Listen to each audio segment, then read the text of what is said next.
Abby. Hey guys. And we, maybe it was me, took the summer off from doing some videos. We were a little delinquent this summer. But as we're getting into the fall and the market still remains hot, we thought we'd revisit a topic that I think is important in the job search, which is interview preparation. Yeah. For example, making a great first impression, you do not want to be too early to the interview.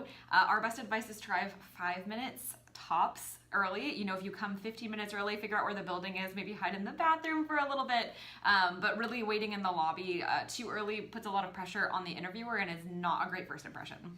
Another area that's important, and it's hard, you don't know what style of questioning the person you're interviewing with will ask. There's behavioral style questions.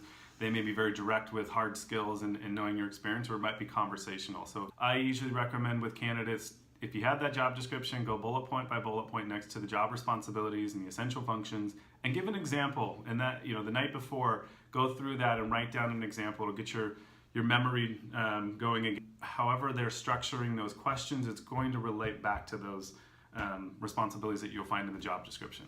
Absolutely. And you always want to tell a story. It's much more memorable for the interviewer than, I am very detail oriented. Tell them about a time you organized a project.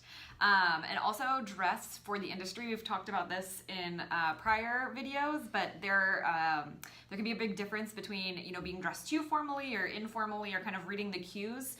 One place that I'll look is on a company's social media to see kind of what are the employees wearing, what is the kind of visual that they're putting forward. Yeah, we hear sometimes again about if you suit it up, you're out. Especially in Portland, you don't know. So as Abby said, I think you can get a lot of information on website and social media. The other one is how you close out the interview, which is those questions, the question opportunity when they say, do you have any additional questions for us? And I think too often people will default to what can they get out of it, meaning what are the benefits, what's the time off, are there bonuses? All very important, obviously, in your final decision. If you're offered the position, you want to know that. I don't think that first interview is the appropriate time to be asking that. I think what employers want to hear is if you have thoughtful, intelligent questions as it relates to their business and what they do. So doing your research, check if they've been in the news, follow up with questions about that. How did that merger impact your business? Yeah, and my last piece of advice, tell the person that you want the job and tell them why. It really makes an impact as far as expressing enthusiasm. But would love to hear your tips as well. There's lots of great tips out there. Would love to hear some of them. And we will see you next week. Follow along, #humanjobsearch.